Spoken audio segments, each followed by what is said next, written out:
The perpetual metallic tang of oil and stale gasoline was the dominant aroma in Dan Miller's world, a scent that clung to his clothes, his hair, and even it seemed his very skin.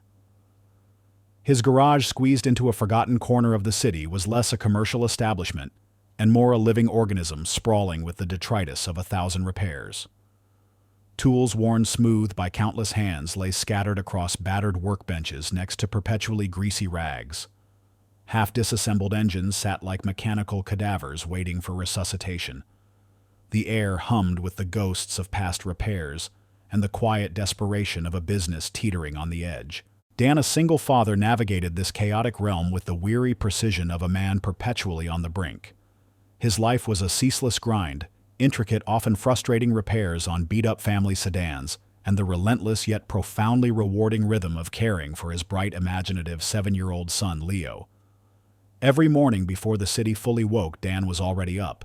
He'd brew a pot of cheap, bitter coffee in an old stained percolator, its gurgling a familiar, comforting sound.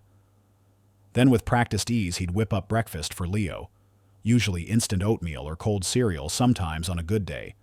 Scrambled eggs served on a chipped plastic plate. They'd eat in the corner of the garage amidst the clatter of tools and the ever-present aroma of oil. Dan listened with a quiet intensity as Leo recounted his dreams, his plans for the day at school, or his latest discoveries from a worn comic book. He was perpetually tuned into him, his needs, his moods, his boundless imagination. Leo's presence was the quiet anchor that kept Dan tethered to this life, a constant reminder of why he endured the relentless struggle. Dan meticulously checked Leo's homework, his brow furrowed in concentration, even as he effortlessly explained complex math problems or the intricacies of the solar system. The small battered desk, Leo did his drawings on the rickety bookshelf overflowing with his growing collection of superhero comics. All were arranged with care, imbued with Dan's silent love and tireless dedication. Their evenings were marked by the soft glow of a bare bulb in the garage, Leo curled up with a book, and Dan sketching late into the night. The whisper of his graphite pencil on crumpled paper filled the space, transforming chaotic thoughts into intricate, almost impossible designs. His financial struggles were a persistent dull ache, a constant companion that never truly receded. They manifested in countless small ways, the patched-up holes in his faded overalls, mended with thread, precisely matched to the worn fabric. The careful rationing of every last bolt and washer, every spare part, salvaged and repurposed. The way his mind was constantly performing complex mental calculus, weighing the cost of a new oil filter against a fresh pack of Leo's favorite crayons. He never complained, never spoke of the crushing burden. It was simply the inescapable reality of his existence, a challenge he met with a quiet, bone-deep resilience. When Leo finally drifted off to sleep, his breathing even and soft in the small, cluttered apartment attached to the garage, a profound quiet would settle over the space.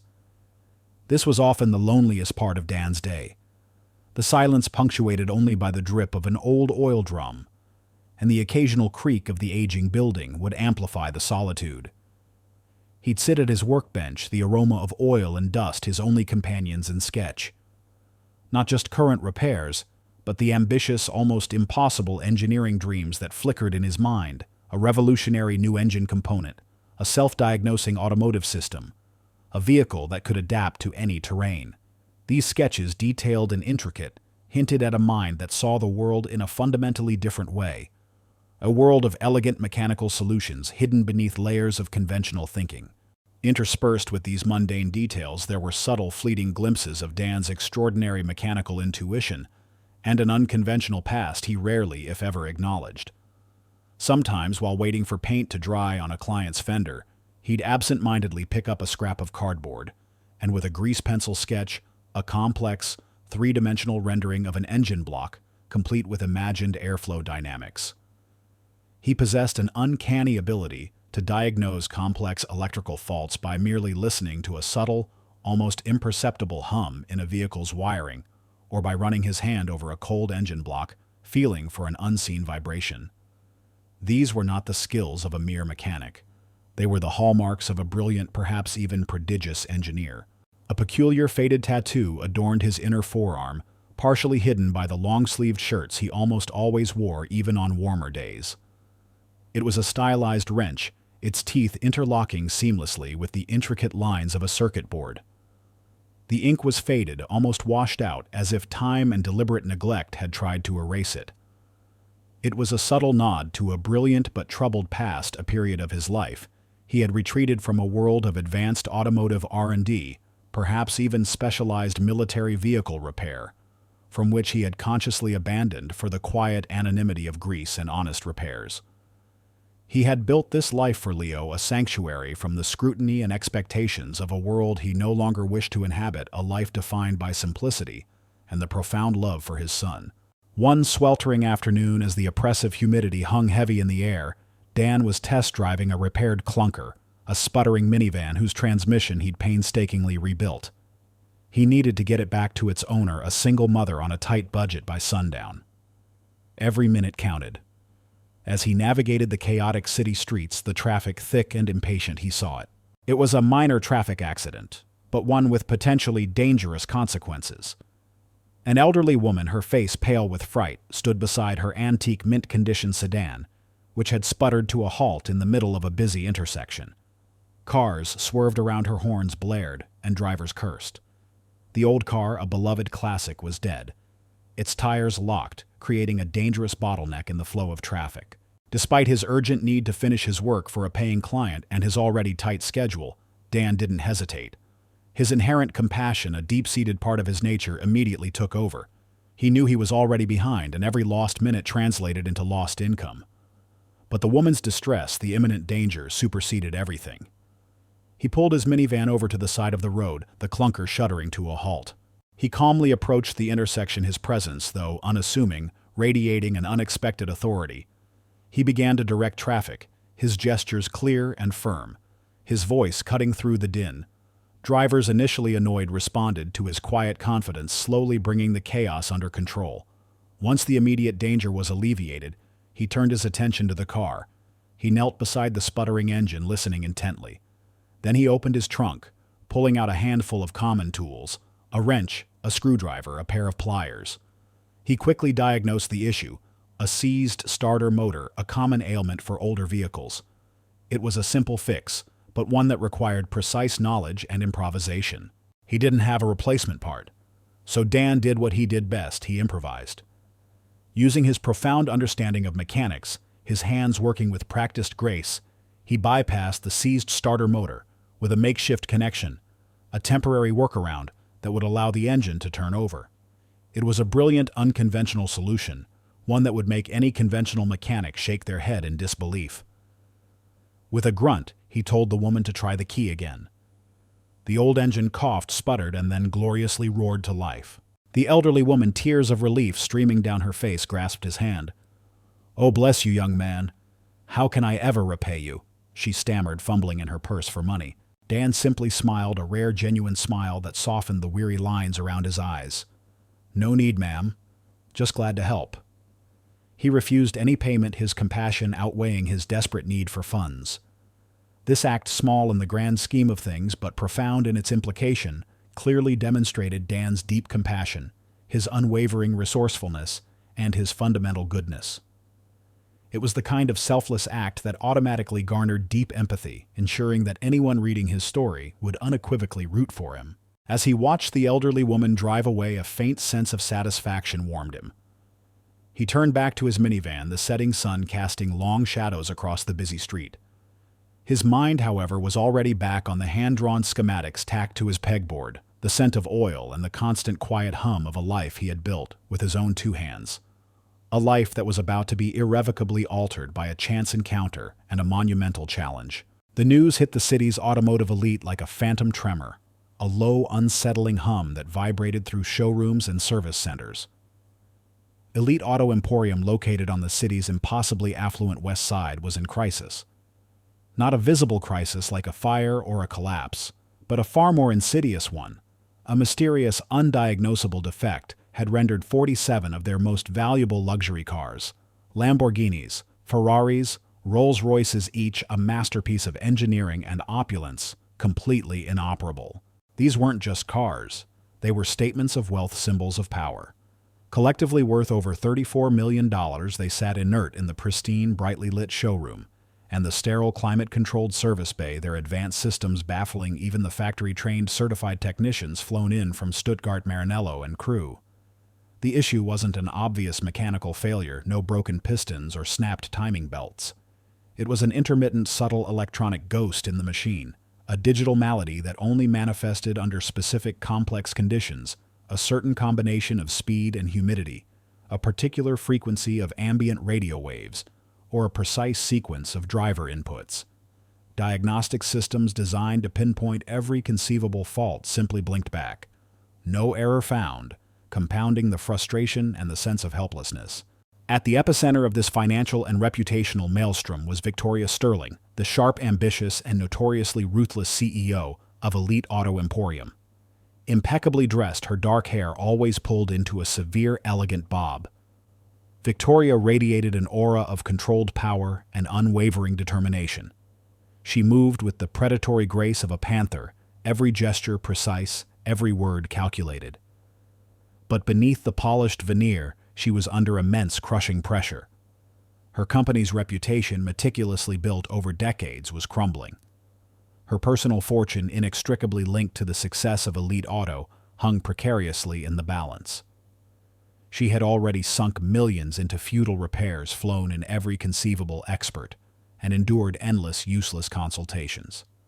The clock was ticking, and the silence of 47 dead luxury cars echoed her growing despair. Meanwhile, in his own corner of the city, Dan heard whispers. The automotive grapevine, a resilient network of mechanics and parts suppliers, hummed with tales of Elite Auto's Unfixable fleet. Most dismissed it as high society drama, but for Dan, the word unfixable was a challenge, a magnet to his unique mind. Desperate for work, staring at dwindling funds and Leo's growing appetite, he decided to take a chance.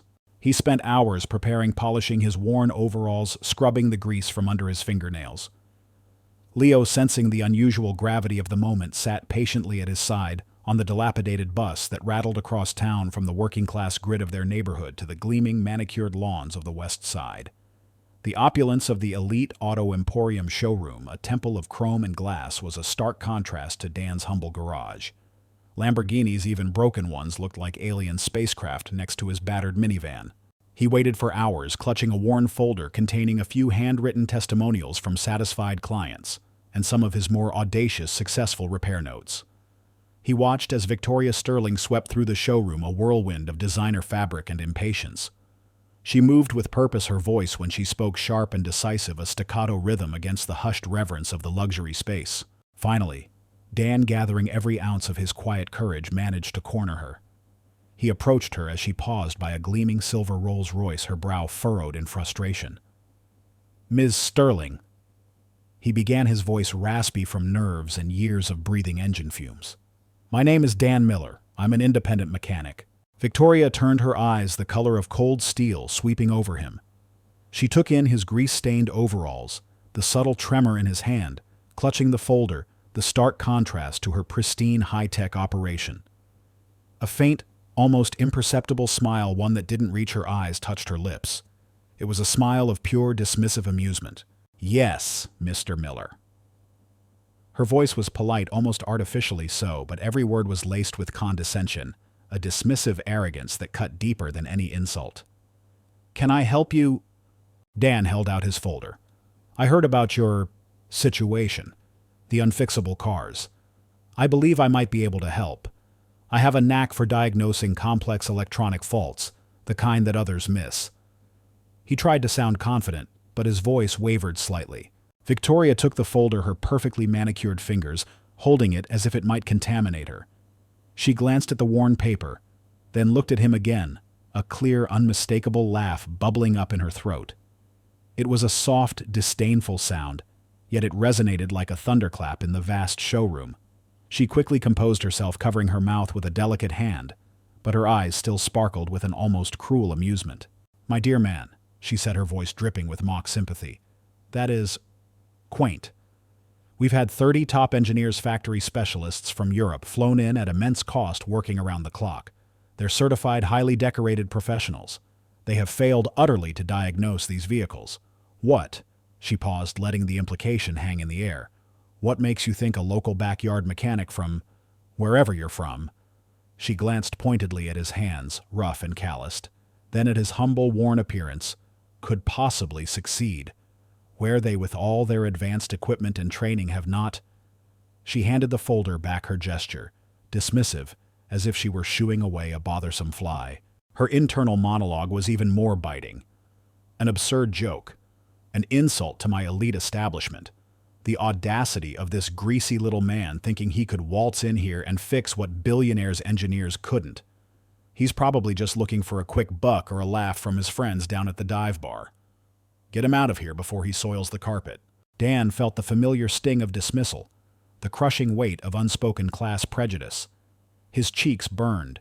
He felt the familiar urge to retreat, to disappear back into the anonymity of his oil-scented garage, to nurse his wounded pride in the quiet solitude of his life. He looked at Leo, who was quietly observing the gleaming broken cars with wide-eyed wonder, oblivious to the subtle cruelty of the exchange. A surge of despair, cold and sharp, washed over him. How could he ever provide for his son, if this was the kind of dismissal he faced? However, as Victoria's contemptuous words hung in the opulent air, Dan's gaze fell almost by accident on one of the Unfixable cars, a sleek, silver Ferrari F8 Tributo. Its engine bay exposed a tangle of wires and silent promise. He saw the intricate network of its electronics, the flawless chassis, the subtle gleam of its hidden components. And then in his mind's eye, a flicker of insight ignited. He didn't see a broken car. He saw a complex system disrupted. He began to see the problem not as a collection of symptoms, but as a subtle systemic flaw, an elegant dance of misaligned frequencies, a ghost in the vast interconnected machine. The theoretical problem, the sheer intellectual puzzle of it, combined with the raw, desperate need to provide for Leo and break free from their cycle of poverty, overrode his deep-seated desire for anonymity. He knew this meant stepping into a world. He despised a world of ruthless competition and blinding spotlights, a world of wealth and scrutiny that he had deliberately abandoned years ago. But the allure of the problem, the desperate hope for Leo's future, a future free from patched overalls and microwaved meals, pulled him forward away from the shadows he had so carefully cultivated. He straightened his shoulders, his gaze steady, a quiet fire beginning to burn in his eyes, defying the cold steel of Victoria's stare. "Ms. Sterling." Dan said, his voice stronger now, imbued with a newfound resolve. "I understand your skepticism, but these cars are worth millions and they're sitting here useless. You've nothing to lose by letting me try." He met her gaze directly, an unspoken challenge in his eyes. "I'm willing to try." Victoria raised an eyebrow, surprised by his persistence. She saw the unwavering sincerity in his gaze, and a sudden shrewd calculation flashed in her mind. He was clearly desperate. And while he might be a fool, letting him try would cost her nothing more than a corner of her vast service bay. And it might provide her with a convenient scapegoat if the problem persisted. The optics of trying every possible solution, however absurd, would look good to the board. She exhaled slowly, a faint, almost imperceptible shrug. "Very well, Mr. Miller. Consider it an exercise in futility. But if you truly believe you can achieve what 30 world-class engineers could not, then by all means. We'll give you one car. If you can make even one of them run flawlessly, then we'll talk." Her words were a concession, but her tone still dripped with condescension, a challenge cloaked in mock generosity. "Just don't get oil on the carpet." Dan nodded, a quiet sense of triumph mixing with the daunting reality of the task. He didn't say another word, simply turned towards the gleaming, broken Ferrari, Leo clutching his hand. He knew with a certainty that resonated deep in his bones that there was no going back to his quiet, invisible life now. The game had begun. And this time he was playing for everything. Victoria Sterling, perched in her glass-walled office overlooking the opulent showroom, observed Dan's initial movements with a mix of bemusement and irritation. Her instructions had been clear.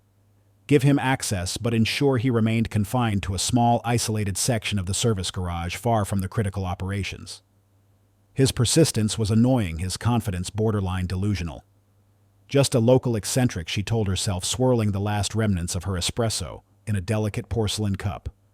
A distraction from the real problems.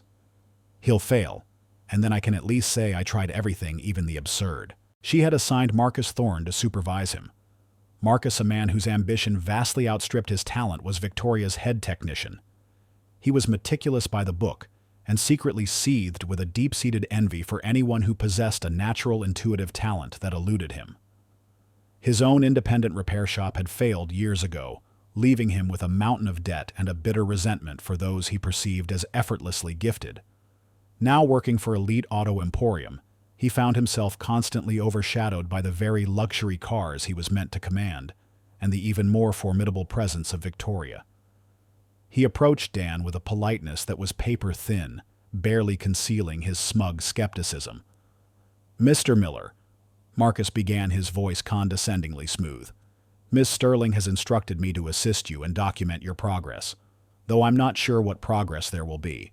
His gaze flickered to Dan's grease-stained overalls, then to the vast complex machinery of the Ferrari, a silent judgment of the stark contrast. Dan merely nodded his eyes, already assessing the gleaming black Lamborghini that Victoria had reluctantly designated as his first test subject. He didn't rush. He didn't immediately reach for complex diagnostic equipment, much to Marcus's undisguised surprise. Instead, he moved through the car's vast, intricate engine bay and labyrinthine control systems with a methodical grace, his hands gently touching components, his head tilted as if listening to an inaudible symphony. He seemed to bypass the superficial, the obvious, and dive straight into the underlying harmonics of the vehicle. He'd press his ear against a cold manifold, his fingers tracing a bundle of wires, then move on a quiet intensity radiating from him. Marcus, diligently following with a tablet in hand, struggled to keep up. He expected Dan to grab a wrench to dismantle something, to at least connect some rudimentary scanning tool. "Shouldn't we run a full systems diagnostic first, Mr. Miller?" he ventured, accustomed to the stringent protocol of the 30 failed engineers who had preceded Dan. "That's standard procedure. We have the latest factory scanners." Dan merely hummed, his gaze fixed on a complex array of wiring near the car's telematics unit. "Diagnostics tell you what's broken, Marcus. I'm trying to understand why it broke." His questions were seemingly simple yet profoundly insightful, cutting straight to the core of the vehicle's design and its environment. "What's the precise electromagnetic shielding on this telematics unit? Are there any unshielded antenna cables running parallel to the main CAN bus here? What are the dominant radio frequencies in this city at rush hour? Specifically within a 5-mile radius of this showroom." Marcus, despite his advanced training, often found himself stumped, having to consult bulky manuals or make exasperated calls to junior technicians for answers. These queries baffled Marcus, who expected a craftsman to be poking at rusty bolts, not delving into electromagnetic theory and urban radio wave propagation. They annoyed Victoria, who observed via internal cameras, seeing what she perceived as time-wasting, irrelevant inquiries. Her private thoughts were a storm of condescending disdain. "He's trying to sound important," she thought, trying to confuse Marcus with pseudoscience. "A charlatan, precisely as I suspected. This will be over by lunch." Dan, meanwhile, pulled out his worn notebook. Instead of troubleshooting charts, he sketched. Intricate diagrams flowed from his pencil cross-sections of the Lamborghini's wiring harness, detailed schematics of its telematics unit's internal layout, the subtle curves of its integrated antenna. He seemed to be tracing invisible lines of force, mapping unseen electromagnetic fields. He didn't just see the car, he seemed to feel its very structural pulse, its hidden vulnerabilities. He finally stopped after 2 hours by the passenger-side dashboard near the glove compartment. "There," he said quietly, pointing to a small factory-installed telematics unit neatly tucked away and seemingly innocuous. "This unit. It's radiating an electromagnetic interference. Not constant, but intermittent. And it's affecting the CAN bus network."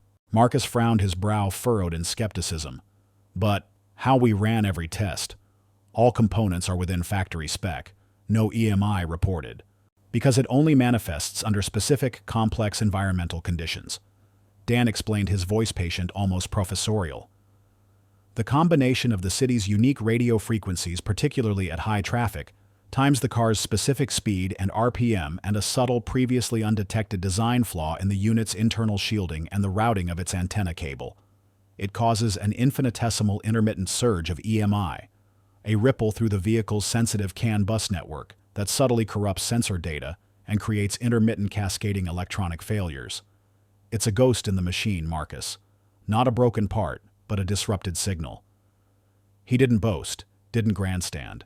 He simply stated his observations and his theory, presenting it as a quiet certainty, a self-evident truth that had eluded 30 highly paid experts. Marcus, initially dismissive, became increasingly fascinated, then utterly enraged as he witnessed Dan's uncanny ability.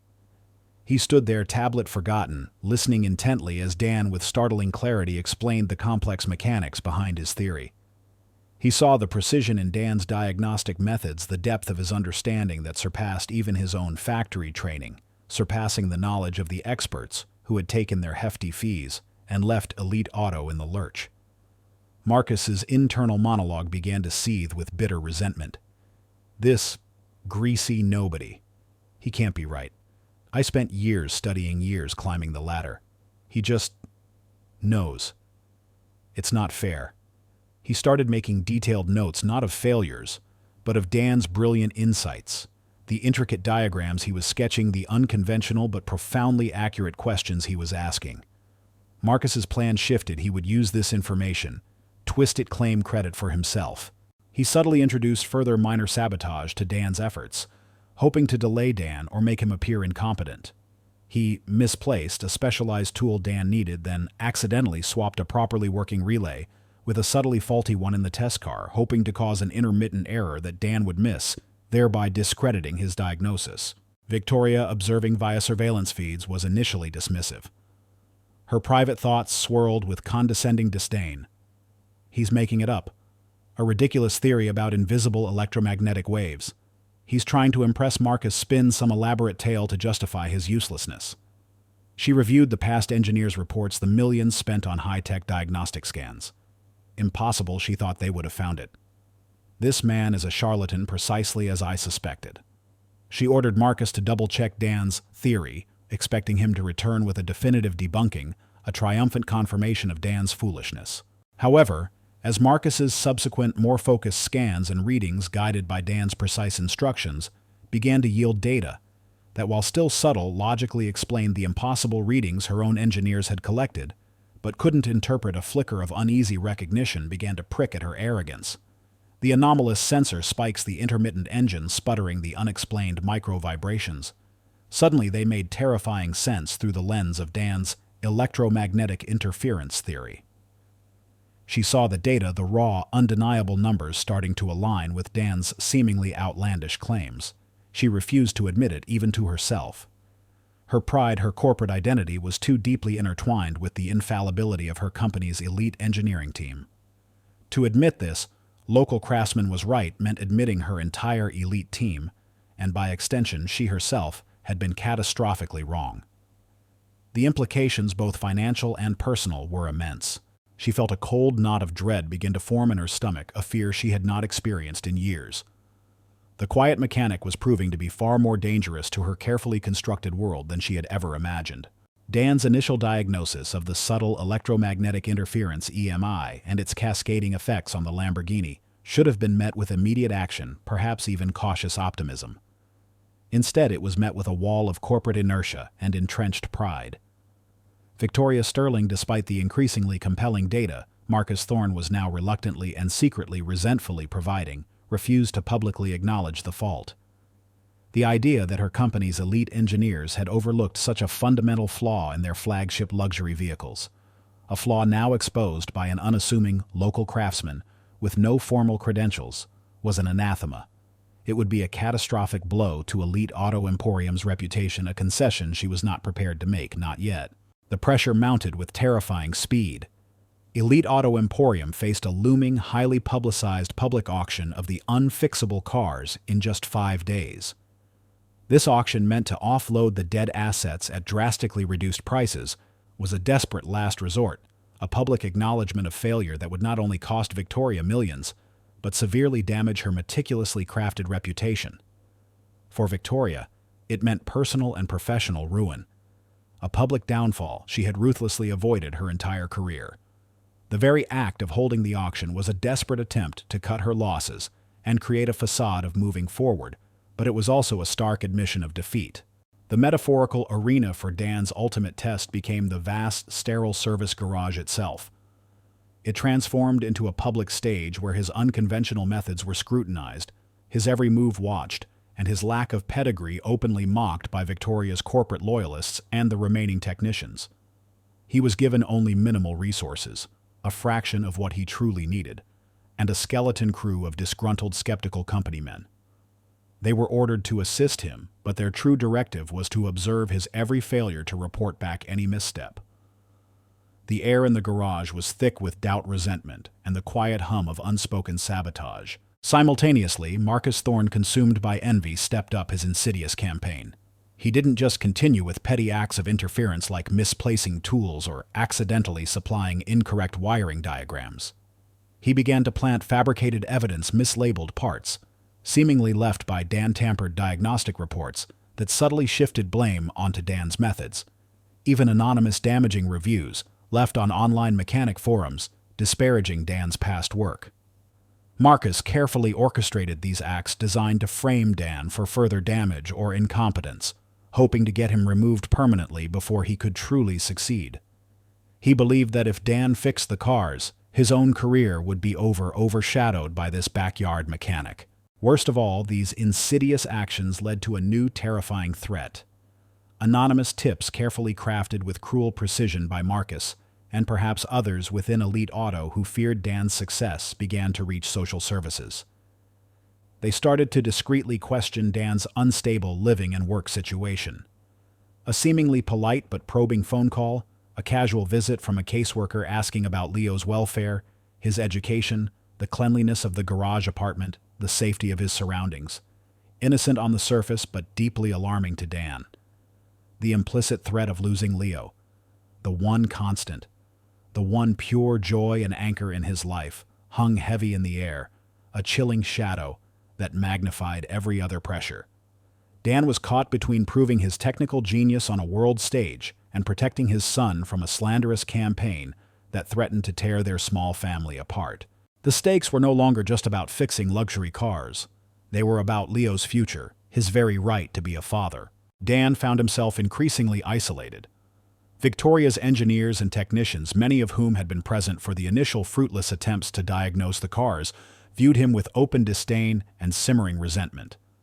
He was an outsider, a threat to their own inflated reputations, especially after he had so easily pointed out their collective oversight regarding the EMI and the grounding loop. They actively sabotaged his efforts in petty, infuriating ways. Specialized tools would go missing. Vital repair parts would be misplaced and replaced with subtly damaged ones. His intricate notes on the car's systems would mysteriously vanish, forcing him to reconstruct them from memory. They deliberately slowed down their assistance, providing incorrect data readings, or delaying crucial information, making his already impossible task even harder. They were the subtle antagonists, their actions fueled by a corrosive mix of pride, fear, and sheer resentment. Leo, sensing his father's escalating stress, tried to help in small, innocent ways. He'd bring him warm, sugary coffee, draw him pictures of magnificent repaired sports cars, or simply sit quietly beside him, his presence a silent comfort amidst the hostile environment. But Dan, with a practiced gentleness, shielded him from the true extent of the danger. He didn't want him to worry, didn't want his innocent world tainted by the vicious whispers or the looming threat from social services. This made Dan feel even more alone in his fight, bearing the full weight of the burden on his own shoulders. He faced the crushing public scrutiny, the corporate sabotage from within, and the subtle, insidious threats to his family, all while knowing that a single misstep, a solitary error, could cost him everything. The looming deadline of the auction created an unbearable temporal pressure. Every minute lost to sabotage, bureaucratic obstruction, or deliberate misinformation amplified the tension to a near-breaking point. Dan worked around the clock, fueled by sheer will, a few hours of fitful sleep on a cot in a secluded corner of the garage, and copious amounts of lukewarm black coffee. His genius, once a source of quiet satisfaction and personal fulfillment, was now a tool of desperate survival. He was not only fixing 47 unfixable cars, but also racing against an invisible clock to clear his name and secure Leo's future before the combined forces of corporate arrogance and vengeful manipulation crushed him. Adding another insidious layer of complexity, a mysterious, almost imperceptible glitch began to plague the restored systems of the first few cars Dan worked on. After he had painstakingly identified and temporarily mitigated the EMI issue, and began correcting the faulty grounding loops. The diagnostics would occasionally flash random, inexplicable errors. A light would flicker on the dashboard of a supposedly fixed car, an auxiliary system would briefly cut out, or a minor sensor array would mysteriously register an anomaly before self-correcting. Dan couldn't quite pinpoint its source. It wasn't the EMI. This was something else, something external, erratic, and deeply unsettling.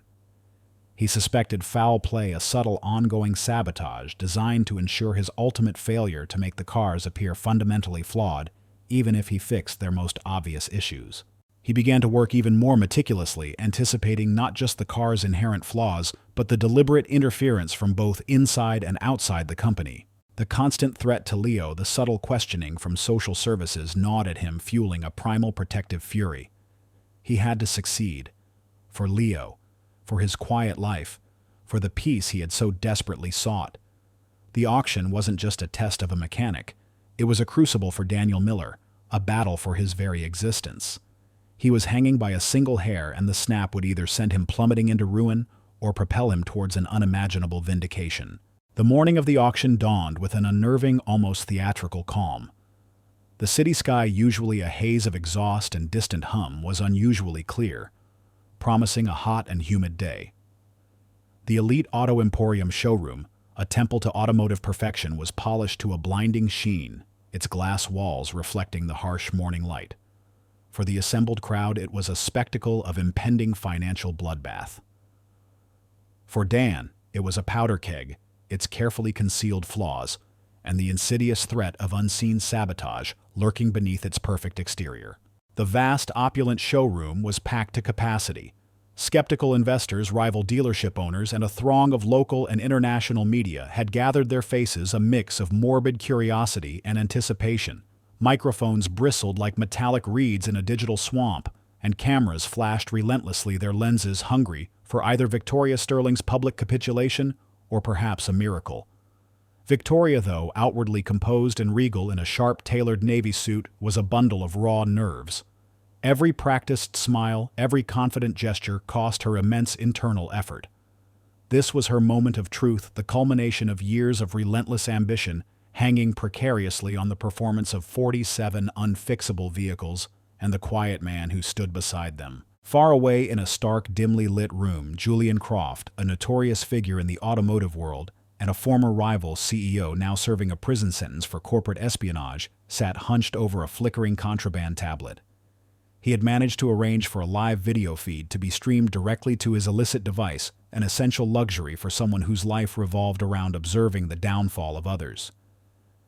His eyes, cold and calculating, watched the scene at the docks, eager to witness Dan's public failure and revel in Victoria's humiliation. He had engineered a subtle, insidious sabotage, a final ghost-in-the-machine glitch that no conventional engineer would ever find.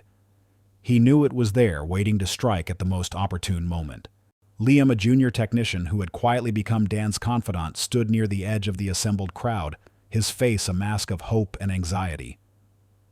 He had secretly helped Dan where he could, providing accurate schematics, running diagnostics that went ignored by his superiors, and subtly countering the petty sabotage from Marcus and his envious colleagues. Liam's burgeoning career, his future within Elite Auto, was now irrevocably tied to Dan's success. Leo, dressed in his best, a simple but clean t-shirt and jeans Dan had carefully laundered, stood nervously by his father, his small hand clutching the worn ear of his favorite toy car, a tiny figure of vulnerable hope amidst the glittering opulence. The atmosphere was electric, charged with expectation, doubt, and an undercurrent of barely suppressed tension. A hush fell as Victoria, with a forced, brittle smile, approached the auctioneer's podium. She looked out at the faces, a sea of judgment and anticipation. "Ladies and gentlemen," her voice rang out, practiced and poised, but with a faint tremor, detectable only to those who knew her intimately, "we are gathered today for an event of unprecedented transparency. As you know, we've faced unforeseen challenges with a portion of our inventory.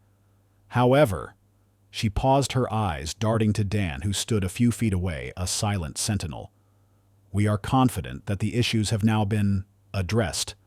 We invite you now to witness the true potential of these magnificent machines." She gestured grandly towards the rows of gleaming, silent cars. As the auctioneer began his opening remarks, clearing his throat, Dan, with quiet determination, stepped forward. He didn't wait for an invitation. He walked straight to the podium, his presence, though unassuming, commanding a sudden, uneasy silence. He addressed the skeptical crowd, his voice calm but firm, carrying effortlessly through the hushed showroom. "Ladies and gentlemen," he began, his gaze sweeping across the faces. "My name is Dan Miller. For weeks, these vehicles have been declared unfixable, but the problem was never in the hardware itself. It was a subtle electromagnetic interference, amplified by a specific internal grounding loop flaw, causing cascading electronic failures. A ghost in the machine." He then pointed to a gleaming black Ferrari F8 Tributo, notoriously dead. "We have addressed this, and to prove it, I challenge Ms. Sterling to a live demonstration." Victoria, caught off guard by his directness, hesitated for a fraction of a second. Then, her inherent audacity took over. Her reputation was already on the line. What else was there to lose? "Agreed," she declared, her voice ringing out a gamble in every syllable. "Mr. Miller, pick your car." Dan walked to the Ferrari, his movements precise, unhurried. He began his diagnostic routine, a series of quick practice checks on the engine and control panel. The crowd watched in stunned silence, a palpable tension filling the air. Just as he was about to connect his custom diagnostic tool to the Ferrari's main port, an unexpected violent power surge ripped through the elite auto emporium. The showroom plunged into near darkness as the main lights flickered and died, replaced by the ominous glow of emergency exit signs. The sudden silence was shattered by the shrill, deafening wail of the fire alarm, its piercing shriek echoing off the glass walls.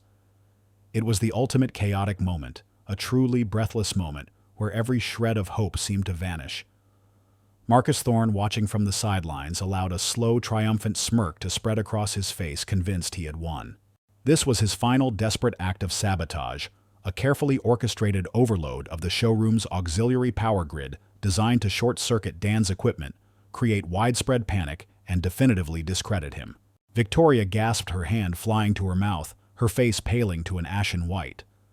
The investors began to mutter, some rising from their seats, pushing towards the exits. The media scrambled their cameras, capturing the impending chaos, the perfect shot of disaster.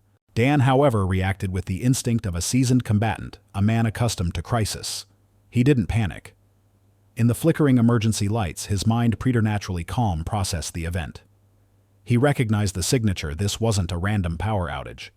The specific pattern of the surge, the frequency of the interference, it was a sophisticated, targeted electromagnetic attack. He knew with chilling certainty it was Marcus, and perhaps lurking behind him Julian Croft, whose methods Dan recognized from his past life. "Stay calm." Victoria's voice, though still trembling, cut through the rising panic. "It's just a power surge. It's more than that, Ms. Sterling." Dan's voice, surprisingly loud and clear, cut through the wail of the alarm. Without another word, his hand dove into his worn leather toolbox, retrieving a small cylindrical device. It was discreet, custom-built, a compact, jury-rigged EMP countermeasure he had secretly designed and integrated into his own diagnostic kit, anticipating exactly this kind of insidious sabotage. He had done it without Victoria's knowledge, a quiet act of foresight born from his shadowed past in advanced defense technology. With rapid, precise movements almost too quick for the eye to follow, he connected the device to the Ferrari's hidden diagnostic port, a port he had specifically designed and installed himself for these kinds of interventions. A soft hum emanated from the cylinder, growing steadily. The Ferrari's dashboard lights flickered, then pulsed, and then gloriously blazed to full life. The device was neutralizing the rogue surge, recalibrating the car's overwhelmed systems, bypassing the faulty grounding loop. Then, with a practiced hand, Dan jumped into the driver's seat. The crowd watched in stunned silence, their eyes fixed on the gleaming car. The fire alarm continued its piercing wail, but it was now a distant, irrelevant sound against the backdrop of the emerging miracle. Dan turned the key.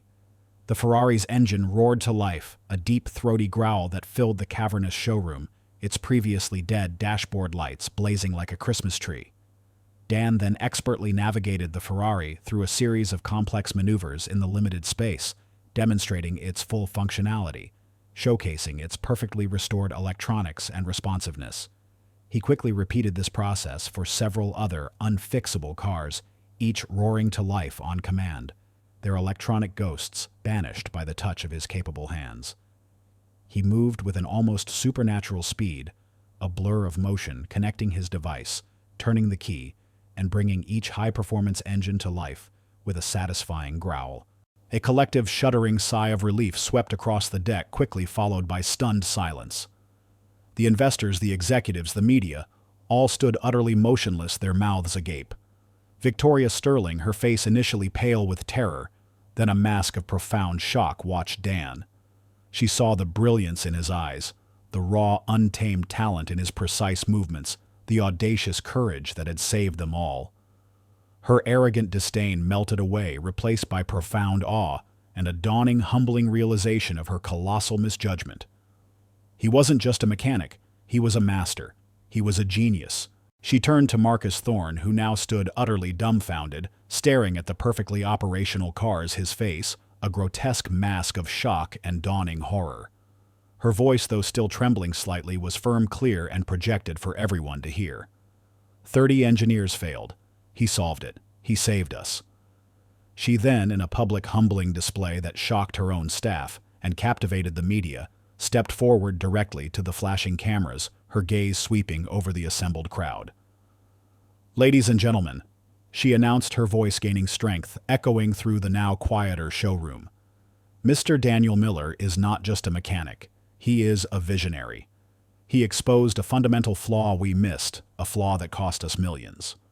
And then when a truly insidious act of sabotage almost brought us down, he saved this company and he saved my reputation. This demonstration," she declared, her eyes now fixed on Dan with an expression of profound respect, and perhaps something more, "is a testament to his brilliance and his courage." Her words were a complete public vindication for Dan, resounding across the showroom and beyond, carried by the live broadcasts. The media, initially skeptical and looking for a scandal, now clamored for his story, their questions shifting from disaster to heroics, their microphones shoved forward, eager to capture every word. Julian Croft, watching from his prison cell, saw his final, most elaborate act of vengeance spectacularly backfire. His face, illuminated by the tablet's glow, contorted into a snarl of impotent rage, his last vestiges of power utterly shattered, replaced by bitter, suffocating defeat. Daniel Miller, the quiet single dad, had not only fixed the unfixable, but had risen unexpectedly as the unforeseen architect of his own and Victoria's redemption. The roar of the resilient spirit's engine had faded, but the echoes of Dan Miller's triumph reverberated throughout the city, sending shockwaves far beyond the gleaming showroom. The story picked up by every major news outlet wasn't just about luxury cars. It was about the unexpected triumph of raw genius over corporate arrogance and the definitive exposure of a shadowy, vengeful hand. Marcus Thorne, antagonist type A, his face still contorted in a mask of impotent rage and disbelief, didn't even have time to process his utter failure before the hammer fell. His desperate act of sabotage during the demonstration, the engineered power surge, was immediately exposed. Elite Auto Emporium's robust internal security systems designed for high-value assets had recorded the precise timing and nature of the electrical interference. Furthermore, Dan's custom diagnostic tool, still connected to the Ferrari, had logged the exact electromagnetic signature of Marcus's device, leaving no room for doubt. Liam, the junior technician, now emboldened by Dan's vindication, provided a detailed, damning account of Marcus's repeated obstructive actions, the misplaced tools, the tampered reports, and the insidious rumors he had spread. The evidence was undeniable. Marcus was immediately publicly fired. Within hours, his professional certifications were revoked by the Automotive Guild, his name blacklisted across the industry. He faced potential legal action for corporate sabotage, a civil suit from Elite Auto for damages, and a criminal investigation for the attempted disruption of a major public event. His reputation, already shaky due to past failures and a history of cutting corners, was utterly destroyed. He lost everything: his job, his standing in the automotive community, his last vestiges of pride, even the respect of his few remaining acquaintances. He was left isolated and powerless, a fitting comprehensive downfall for his insatiable envy and malice. Meanwhile, Julian Croft, confined to his prison cell, received the news of Dan's success and Marcus's swift downfall. His network, already fractured, had been completely exposed by the meticulous tracing of the EMP signature back to its source and the subsequent confessions of Marcus's few remaining co-conspirators. The discovery of Croft's continued machinations from behind bars led to additional severe charges: conspiracy to commit economic sabotage, obstruction of justice, and manipulating a public event for personal gain. His existing network, already weakened, was entirely dismantled. Croft faced a barrage of new legal battles. He could not win his last remaining contacts, cut off his future, sealed in solitary confinement. A just and comprehensive downfall that left him isolated and utterly powerless, truly erased from the world he once dominated. The dust settled and the sounds of legal battles and public outcry faded, replaced by the quiet hum of an extraordinary opportunity. Victoria Sterling, antagonist Type B, thoroughly humbled and profoundly impressed by Dan's undeniable genius, didn't just offer him a reward. She offered him a partnership that would redefine her company and his life. She invited him to Elite Auto Emporium's sleek corporate headquarters, a world away from his sawdust-scented garage. There, in a glass-walled boardroom overlooking the city skyline where she had once made decisions worth millions, she laid out her proposal. Her demeanor was utterly transformed. The haughty arrogance was gone, replaced by a genuine respect, a quiet, almost reverent awe. "Mr. Miller," she began, her voice devoid of its former condescension, "what you possess is not just skill, but visionary genius. It's a quality that our traditional methods, our conventional thinking, utterly failed to recognize." She acknowledged her past mistakes, her initial contempt, her blindness to talent outside her elite circles. "I was wrong, profoundly wrong, and I sincerely apologize for my dismissiveness, for my arrogance." Her eyes, once cold and assessing, now held a hint of vulnerability. "Your integrity and talent shone through my own prejudice." Then came the offer: a new cutting-edge division within Elite Auto Emporium, one focused entirely on innovative engineering solutions, advanced automotive diagnostics, and pioneering sustainable technologies for high-performance vehicles. This division, she proposed, would be led by Dan. "This isn't just a job, Mr. Miller." She stressed, her eyes earnest. "It's a platform for your brilliance, a chance to fully explore your most ambitious ideas, without financial constraints or bureaucratic red tape. You will have state-of-the-art resources, a dedicated team including Liam if you choose, and the authority to implement your vision." This new role provided him with not just immense financial stability, but also intellectual fulfillment, a respected place in a world he had once deliberately abandoned. It was a chance to bring his extraordinary ideas to life, to build things that truly mattered on a scale he could never have imagined. Dan, initially reserved, found himself undeniably drawn to the intellectual challenge, the sheer scope of the opportunity. It was a chance to use his gifts not just for survival, but for creation on a grand scale. The thought of shaping the future of automotive technology, of designing solutions that could genuinely impact the industry, was an irresistible pull. He accepted, a quiet sense of purpose settling deep within him. Crucially, the long hours spent working together, first under duress, then in collaboration, began to spark a deeper, more personal connection between Dan and Victoria. Their professional admiration, forged in the crucible of shared danger and mutual respect, slowly blossomed into a quiet, tentative romance. Their conversations stretched late into the evenings, often starting with complex engineering problems, Dan's intuitive leaps complementing Victoria's structured approach, then shifting to lighter, more personal anecdotes. Victoria, stripped of her corporate armor, revealed a more vulnerable, compassionate side. She spoke of the immense pressures of her position, the relentless competition, the loneliness of constant vigilance, and the profound weight of responsibility she carried. Dan, in turn, found himself sharing fragments of his past, something he hadn't done with anyone in years. Weeks later, amidst the quiet hum of the newly established R&D lab, a bright, spacious facility filled with gleaming prototypes, buzzing 3D printers, and an array of advanced diagnostic equipment, Dan and Victoria shared a rare, quiet moment, a brief pause in their demanding schedules. They were poring over blueprints for a new, environmentally friendly propulsion system for luxury vehicles, one of Dan's groundbreaking designs. The detailed schematics were elegant, innovative, a testament to his unique vision. "It's funny, isn't it?" Victoria murmured, leaning back in her chair, a soft smile playing on her lips, a stark contrast to her once severe expression. Our first meeting, you covered in grease me laughing at your request like some medieval lord dismissing a peasant.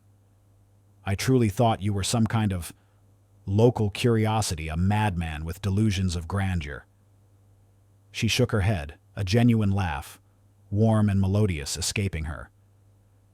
I thought I knew everything about talent, about what success looked like, what genuine expertise was. But you showed me how little I truly understood about genuine ingenuity and about courage that doesn't need a spotlight or a fancy degree to shine. Dan in turn chuckled softly, a comfortable sound. And I saw a formidable CEO utterly out of her element trying to bluff her way through a problem she couldn't control. I just wanted to disappear back into my oil chips, back to my simple life with Leo. He paused, his gaze softening as he looked at her, his hand reaching out to gently cover hers on the table. But your challenge, despite its initial contempt, inadvertently forced me to confront my own buried potential, pulled me out of my self-imposed exile. It reminded me of a purpose I'd tried to forget, a part of myself I'd walled off. He hesitated, then took a deep breath. My past. The reason I left high-stakes engineering behind. It was burnout, mostly. And a particularly brutal incident on a military vehicle project. Too much pressure, too many lives on the line.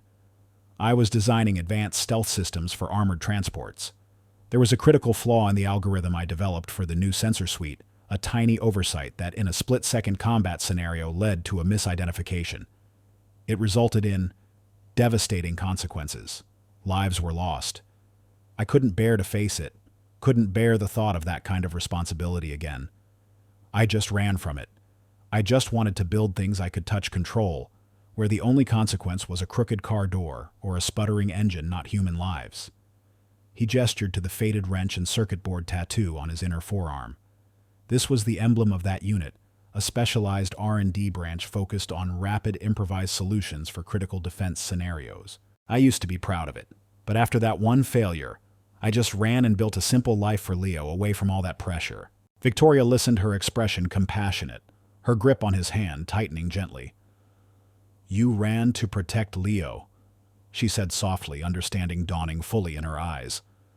You built a safe world for him, a quiet sanctuary, and now, she squeezed his hand, you're using those very same skills, that very same brilliance to build a safer, better future for countless others in a way that's truly profound. This shared vulnerability deepened their connection, sealing their bond, not just as colleagues, but as partners. Their conversations flowed easily, no longer strained by professional boundaries, a testament to a connection deeper than corporate titles or social strata. Dan still enjoyed tinkering with old cars in his small, now much cleaner garage, but now it was for the sheer joy of creation, for the art of it, not out of financial necessity. His mind, no longer burdened by the pressure of survival, was free to craft beauty and innovation in equal measure. He often brought Leo to the R&D lab, explaining complex concepts in simple, engaging terms, fostering his burgeoning interest in design and technology. The romance between him and Victoria continued to quietly flourish, a partnership built on mutual respect, shared purpose, and a deep, unexpected love.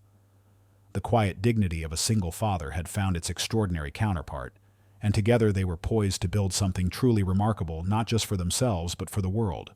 3 years later, the previously forgotten corner of the city, once synonymous with crumbling infrastructure and the struggle for survival, had undergone a profound metamorphosis.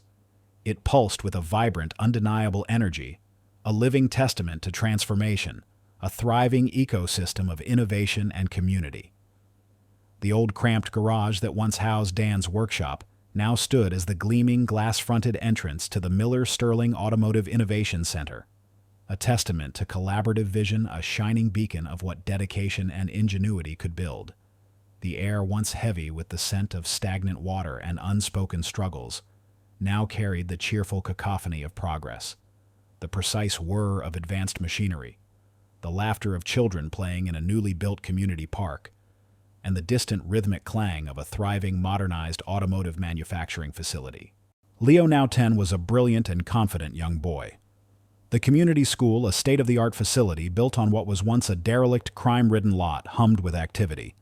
Funded largely by the Miller Sterling Foundation, a philanthropic arm of Elite Auto Emporium established by Dan and Victoria, It offered advanced STEM programs and vocational training alongside traditional academics.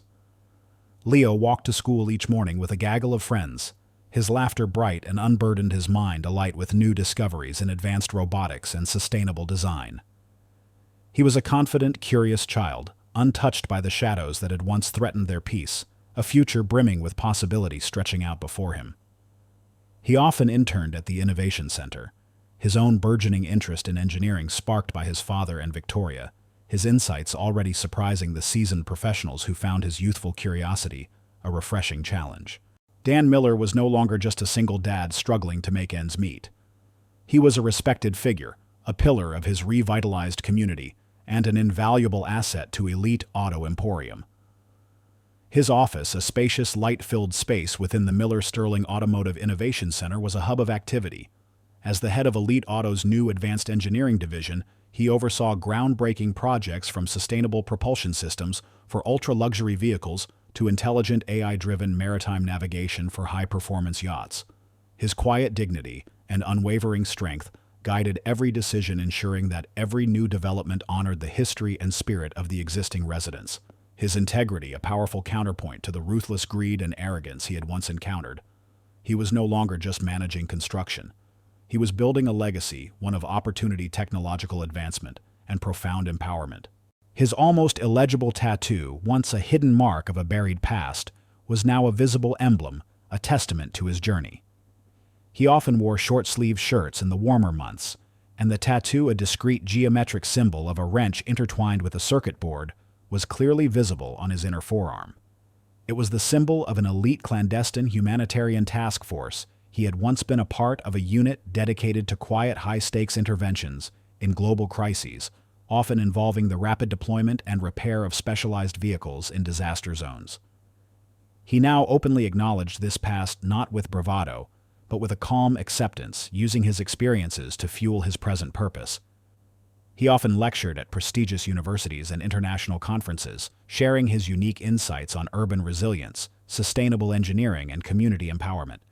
His unconventional perspective captivating audiences and inspiring a new generation of innovators.